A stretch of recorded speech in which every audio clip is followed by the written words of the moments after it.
So it seems that the same multi-corporations, international corporations, multi-international corporations, associations that were around or playing a part in the Holocaust, but were around, let's just say around, are the same ones that just happen to be globalists today. So American Nurses Association created International Nurse Council at the UN. They created, because American Nurses Association was created in New York by like 10 alumni in 1896. And then in 1904, International Nurse Council was created. So these organizations of nursing were in place for decades before the Holocaust. Yet they were silent about the atrocities that were being committed by nurses.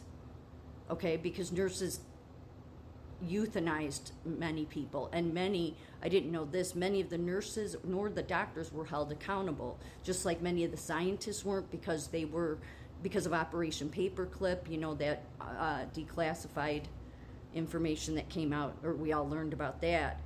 So they weren't either. And so it says here, International Nurse Council's silence or inaction in response to the Holocaust might have been influenced by its relationship with national nursing associations in occupied countries, potentially leading to a lack of condemnation or support for the victims of the Holocaust. Well, then don't call yourself a leader. Like, these are the same people that are still in charge today. Like, the absolute incompetence of these organizations to be leaders. They didn't condemn what was going on. And here's the other thing. I mean, this lack of leadership that we have, no wonder I have a chief nursing officer who treats the staff like it's slave labor. I mean, she comes from an association that was around during the Holocaust and did nothing to address or condemn what had went on. So this book is The Holocaust, Corporations, and the Law, Unfinished Business. This is an important examination of multinational corporations' accountability in the era of globalization and the long shadow of the Holocaust. It explores the challenges posed by the Holocaust to legal and political thought by examining issues raised by the restitution class action suits brought against Swiss banks and German corporations before American federal courts in the 1990s. Although the suits were settled for unprecedented amounts of money, the defendants did not formally assume any legal responsibility. Thus, the lawsuits were bitterly criticized by lawyers for betraying justice and by historians for distorting history. This author argues class action litigation and settlement offer a mode of accountability well suited to addressing the bureaucratic nature of business involvement in atrocities. Prior to these lawsuits, legal treatment of the Holocaust was dominated by criminal law and its individualistic assumptions, consistently failing to relate to the structural aspects of Nazi crimes. Engaging critically with contemporary debates about corporate responsibility for human rights violations and assumptions about law, she argues for the need to design processes that make multinational corporations accountable. Yeah, people need to start being held accountable so that so we don't have leadership treating staff like slaves.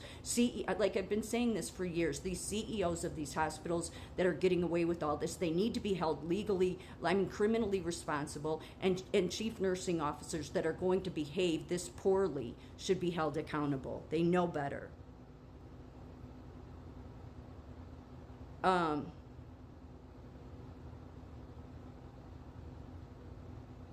But these nursing organizations, the German nursing associations that were affiliated with International Nurse Council, they were never condemned. This is the top of the leadership for nursing there, and American Nurses Association who created them, and yet all these years they've just flown under the radar. Yeah, they teach about it in nursing school, I guess, but there was never any accountability for any of it. But this is why nobody should be listening. Why is anybody listening to these organizations? Why is anybody allowing them to set the standard of care? It's same thing with American Medical Association. They too were around back then. Where was their condemning of all this?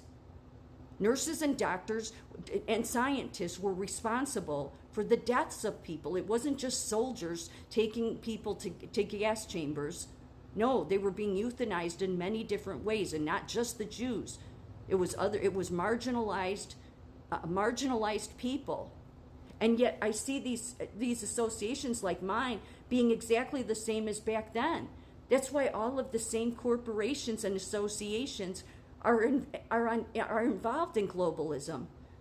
They were created to take us into this globalized system. Yet these are the same damn associations that didn't condemn the atrocities that their nurses that were affiliated with them committed.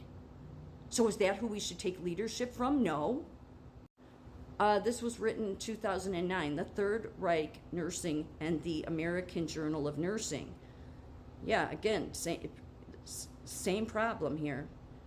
German nurses were complicit in the Holocaust, and this journal, meaning this one, American Journal of Nursing, this journal failed to report it.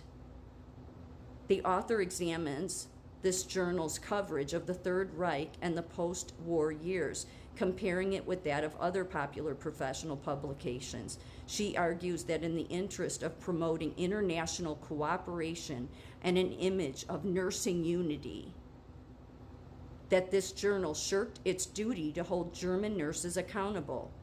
The relevance of such historical analysis to the current debate on the role of nursing during wartime is also discussed. This is what I mean. This is the problem with all of this. So that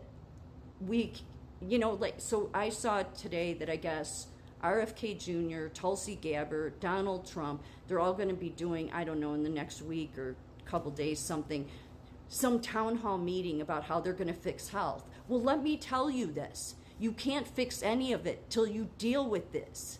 You cannot just let these people run rampant in the nursing profession, okay? Because many of these nurses that are in chief leadership positions come from these associations and are not guided the right way. I mean, I have one currently that treats her staff like slaves, okay? Doesn't put patients' best interest at heart, twists in her mind how she is, but doesn't. It's absolutely, I've done enough videos about it. It is unacceptable. I'm not going to tolerate it anymore. I'm not going to be put in dangerous situations and be made to be afraid for my life, okay? No, I'm going to walk. I'm not going to put up with it. If that's the kind of leadership that's going to come out of these associations, it's no wonder, because they were the same associations that were, because they're too interested in their political ideology. That's the problem.